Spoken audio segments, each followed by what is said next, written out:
When you are on a plane, you have no option but to trust the pilot.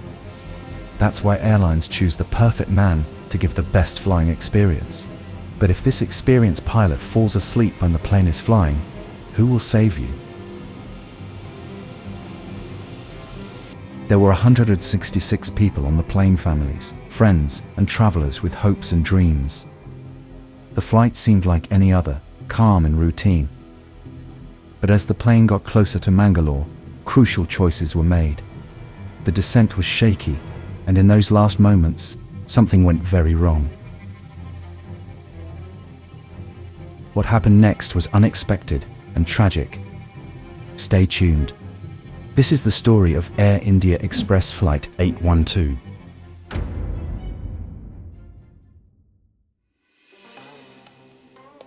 May 22, 2010, Air India Express Flight 812 is a daily round trip between Mangalore, India and Dubai, UAE.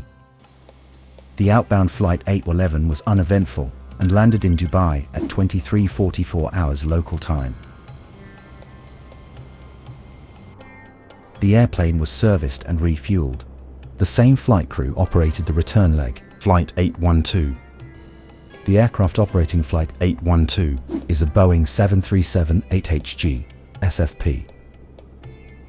This special Boeing 737 is one of the few 737s with short field performance SFP package to use for landing in airports with short runways. The aircraft first flew on December 20, 2007 and was delivered to Air India a month later. The captain is Zlatko G, a 55 years old experienced pilot. He is a former employee of JAT Airways of Serbia. He has 10,000 hours of flying time and over 7,500 hours of command experience. His co-pilot is First Officer Harbinder S. He is a former employee of JET Airways. He joined Air India Express in 2009. There are 160 passengers and 6 crew members on board. Flight 812 left Dubai for Mangalore at 1:06 local time. There was no conversation between the captain and the first officer for about 1 hour and 40 minutes because the captain was asleep. During the first part of the flight, the first officer made all the radio calls. At 5:33 a.m., the aircraft was flying over waypoint Igama. The ATC informs the first officer to expect an ILS DME ARC approach to Mangalore. The first officer reads back correctly and he requests decent clearance. The request, however, is denied by the ATC controller, who is using standard procedural control to ensure safe separation with other air traffic. At 5:47 a.m., the plane was 77 miles from Mangalore. The ATC instructs the pilots to descend to 7,000 feet.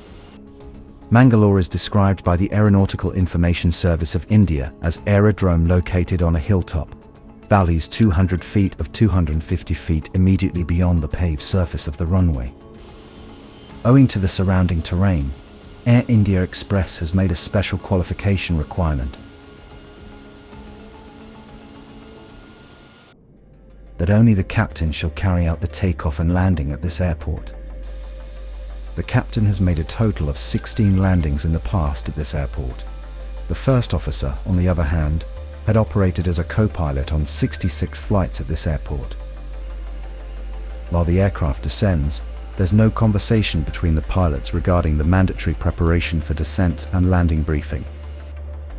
The aircraft is now descending through 18,400 feet and is 25 miles from Mangalore. At this point, the Mangalore area controller clears the aircraft to continue the descent to 29,000 feet. But the first officer requests if they can proceed directly to radial 338 and join the 10 DME arc. Throughout the descent profile and DME RC approach for ILS 24, the aircraft is much higher than normally expected altitudes.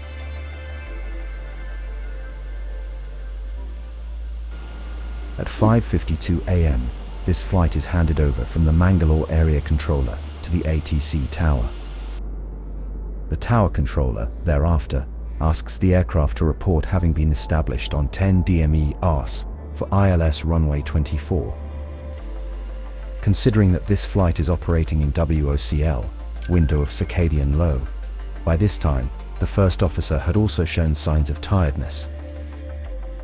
On having reported 10 DME ARC, the ATC tower asks the aircraft to report when it will establish on ILS. This is the moment when the captain realizes that the aircraft altitude is higher than normal. He selects the landing gear down at an altitude of approximately 9,000 feet. He also extends the speed brakes to increase the rate of descent. The captain now extends the flaps to 40 degrees and completes the landing checklist. At 6:03 a.m., about 2.5 miles from the airport, the radio altimeter alerts an altitude of 2,500 feet. It is too high. Runway straight down. Oh my God. Captain disengages the autopilot and simultaneously increases the rate of descent. The first officer now inquires, "Go around." Wrong localizer. Glide path. The first officer gives a second call to the captain for "Go around," followed by "unstabilized." However, the first officer doesn't appear to take action to initiate a "go around." In order to acquire the runway visually and to execute a landing, the captain again increases the rate of descent, and now to almost 4,000 feet per minute. Sink rate. Pull up. Sink rate. Pull up. On their own, the pilots don't report having established on the ILS approach. Instead, the ATC tower queries the same. To this call, the captain forcefully prompts the first officer to give a call of affirmative. The tower controller gives landing clearance thereafter and also indicates wind calm. The aircraft, however, is very high on approach. Despite the EGPWS warnings and the calls from the first officer to go around, the captain persists with the approach in unstabilized conditions. Go around, Captain. We don't have a runway left. However, the captain ignores the first officer and continues with landing.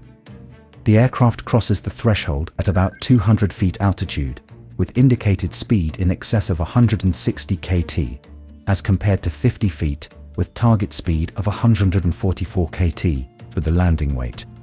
The aircraft touches down 5,200 feet from the threshold of runway 24, leaving just 2,800 feet of remaining paved surface. The captain selects the thrust reversers soon after touchdown. Within 6 seconds of applying brakes, the captain tries to initiate a go-around. The aircraft overshot the runway, including the strip of 60 meters. After overshooting the runway and strip, the aircraft continued into the runway end safety area of 90 meters. Thereafter, the aircraft hit the boundary fence and fell into a gorge.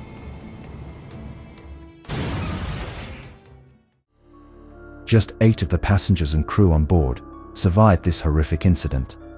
A team of officials, staff and officials from the Airports Authority of India and officers of the Directorate General of Civil Aviation of India rushed to the scene to investigate the accident and assist with rescue efforts.